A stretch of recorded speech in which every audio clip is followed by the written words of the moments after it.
Everybody, it's me, Andrew. Get out into nature and tune in for yourself.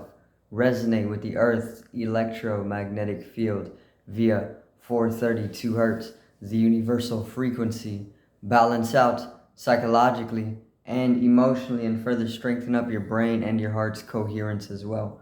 Get a plant based diet going for yourself today and nurture yourself right back into life. We are literally herbivores in our nature. Further balance out your physical body's pH level and get with alkalinity, then you can generate some static electricity. Send me some love telepathically. Set attention to your mind and set intention to communicate. That is all there is to telepathy. You are now tuning in to great days. So I'm going to talk on being alone and for the majority, spending time with yourself and how this is very, very beneficial and how it can heal you as well. So let's get into it. So spending time alone is very, very important because if you aren't able to spend time alone, for one, you kind of get lost in you can get lost in like a crowd type of you can get lost in like a crowd type of thing, and whenever you get lost in crowds, it's hard to come into that state of individuation all the time, which individuation is it's the opposite of let's say like maybe dissolving into universal oneness, which is what is needed. But there's even you can even do this through individuation as well. So it kind of gets paradoxical in its nature. But whenever you spend time alone, it allows you to know yourself. You can't really know yourself unless if you're in a large crowd of people.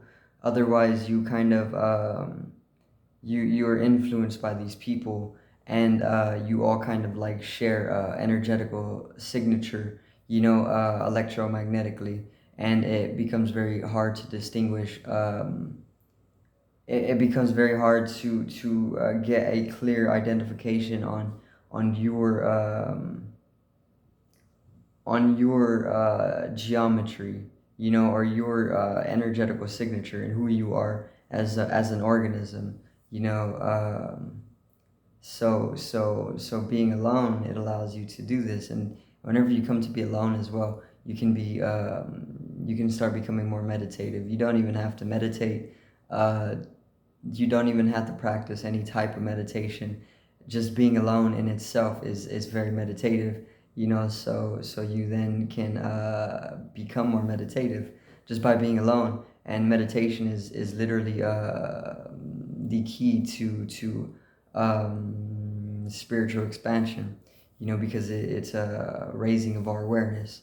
So also, you can form deeper intimate connections with yourself as a being. You can come into clarity once again. You don't have to always get completely entrapped or engrossed in like in trivialities that are trending throughout the mass, or throughout groups of people. Rather, you can kind of isolate yourself, and then by isolating yourself, you can get to know yourself.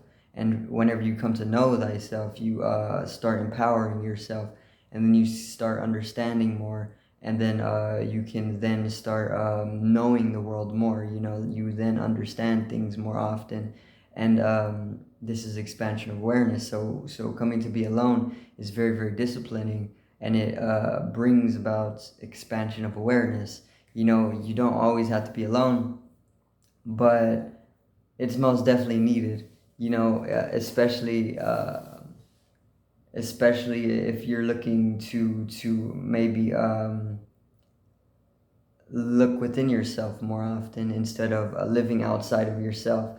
Because one thing that being alone does for you is it allows you to be more inwards, instead of being more outwards, because you usually get with people. This is how what I used to see of it. You used to get with people, and we used to all do like something together, and usually it was just, like, mostly entertainment, and I don't mind gathering with people nowadays, but more so it's everybody's like they gather to celebrate one thing, if it is a celebration, if it is a celebration, or anything relating to celebrating, it's going to involve some type of entertainment, and this is keeping you for the most part outside of yourself. So come to be alone, and you can look within yourself and your individuality a little bit more often. And as you are individuating yourself, you can then come to know thyself and form deeper, intimate connections with yourself. And these intimacies are going to allow you to empower yourself sexually, and this is the same as life force. So you're going to then be able to generate more inclusiveness. So it comes full circle. It's just like a type of cleansing as well. Being alone, especially if you want to do deeper cleaning, you get out, you go into nature, and you go alone into nature, and then you start to really go deep into your being. Being alone allows you to be, whereas whenever you're with large groups of people, it's harder to just be. There's more action being done, for the most part, unless the group is like they're intensively or they're all focused on just being, you know then that's different. But for the most part, once again, it's pretty much just for like gatherings, or a lot of the time just they can bring about trivialities and unprogressive ways, and you can get caught up in mixes that can lead you to things that kind of entangle you deeper into cycles of karma.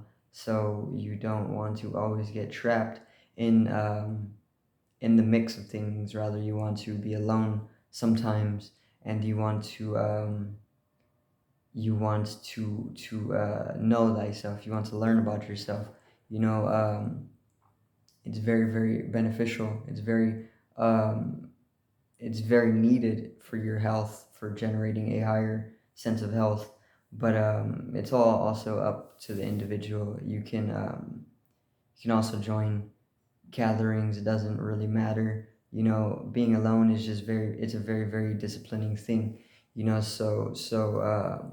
In my understanding of it, it's most definitely needed for most people who are looking to go deeper within their being, you know, um, and and this is why you see a lot of the people, a lot of like ancient peoples, they gather in crowds. They do, but a lot of the more like higher ups of the ancient peoples, you're gonna find them either most of the time alone, or you're gonna find that they have gone through journeys where they have to be alone, because they're going deeper into their being to guide other people. So what they do is they have to go alone for a prolonged period of time, so that they can explore their inward being, so that they can bring it back to the people, you know um, and it's very, very necessary for that same reason. It's very disciplining, um, and and you find that when you are being alone, that you are once again going through a cleansing process. You stop mixing, or you stop pulling in other people's energies, absorbing people's energies, and then you understand that there's people that may have been causing you energetical imbalances, mental imbalances, and physical imbalances. And then you understand further that you don't need to be entangling yourself with a certain person or any people who are too damaged, just so you can get your cleansing, and the other person can stay away from it's just like it's like putting yourself off of somebody so that you can literally continue cleaning yourself.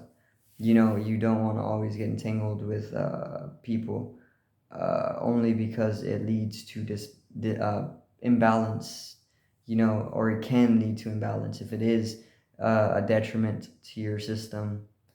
Then what you want to do is you want to leave the relationship.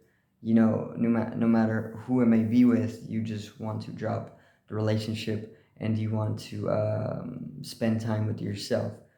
And then you start to get to know yourself, and then you start to come to more equilibrial states, where you're not affected by people's energies as often. So then you know that person was doing this and this to you, on an energetical level, and that's coming to know yourself, and that's power. You gain power over the situation, and then you can make a more clarifying decision, or a more healthy decision. But it's pretty much going to be it for today's video. Once again, be alone if you're trying to generate deeper intimacies for yourself, or if you want to even discipline yourself, if you want to become more meditative, if you want to cleanse yourself, be alone more often. If you want to individuate, be alone more often. If you want to know thyself, be alone more often. Okay. But that's pretty much it once again. So peace out, one love, have a great morning.